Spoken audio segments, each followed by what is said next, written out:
raw. It's like looks like the DMV, but with more comfortable furniture. A whiteboard up there with people's phone number, last four digits of their phone number, and then somebody comes on the PA and announces your phone number, last four digits, and tells you what window to go to. Video in the garden because mid-March is the absolute peak in the garden before all the weeds start to grow.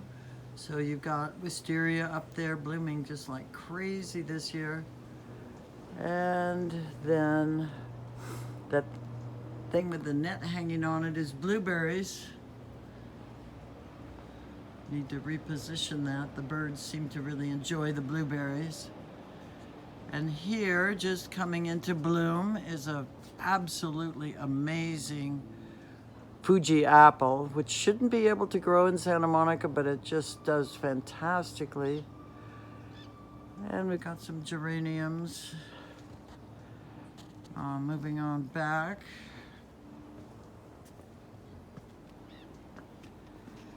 So this is boysenberries or blackberries, some people call them, just starting to bloom. And then a lemon tree in the corner, artichokes in the front, a vegetable bed which is kind of not cleaned up or planted yet. And then the fruit salad tree in the corner, the little tiny, maybe new plum, only planted about 2 or 3 years ago. And the fruit salad tree, 2 nectarines, 2 peaches, 4 artichokes, a fountain, and this very big avocado full of blossoms. You might not know that avocados take a year to ripen, and they won't ripen on the tree. You have to pick them. So these avocados will be ripe next January, more or less, the ones that are in bloom right now. Bringing us back to the apple tree, and all this greenery underneath the apple tree is alstomerias, which are gonna, in about a week, are gonna be absolutely beautiful, all orange, orangey red. And there's Sparkle saying good morning. And so I thought I'd give you a little close-up of the wisteria. It's really just magnificent this year, and also a little more close-up of the fruit salad tree. And I see all those plastic clamshell containers. Somebody has advised me that that might be a way to keep the squirrels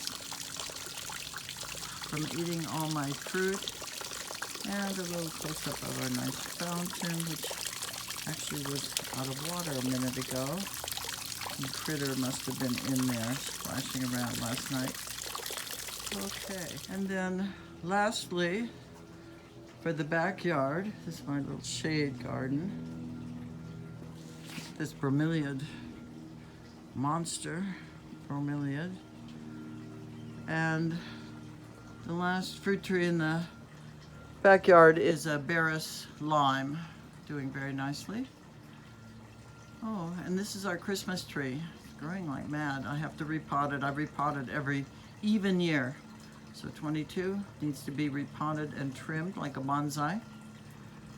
And that's about it. I'll take you on a tour of the front yard in a few minutes. Another little fountain back here. It's a very small one. Probably can't even see it. Okay, that's it. Oh, as I was going in the house, I thought about maybe showing you this grape ivy.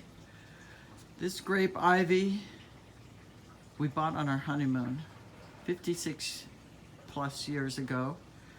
It was a little tiny 6-inch pot. We bought it in Santa Barbara. Pretty amazing that it's still kicking. Okay. And in the front there's another fountain and a climbing rose. Try not to fall off these stairs. And there is a fairly new blood orange. Next to it, a lemon. Next to that, a persimmon, just leafing out. And next to that really big bright green one is a pear. And then this nectarine, which is looking really beautiful. Made a bazillion nectarines last year, fighting the squirrels the whole time. So then in the corner there is a navel orange, and in the middle a tangerine, and then a Valencia orange right there. And then in the foreground here we have a grapefruit, which has been producing some really delicious pink grapefruit. And back to the front door again. So there we are. Okay, I thought I would just post this little tour of my garden and so on. And really, I'll probably be silent for next 3 weeks, 3 or 4 weeks, until my next round of ultrasounds and lab results. So I hope everybody's enjoying their beautiful spring. We just had a great rain here in LA. Was so nice for a change. Anyway, be well, and yeah, talk to you later when I have something to report.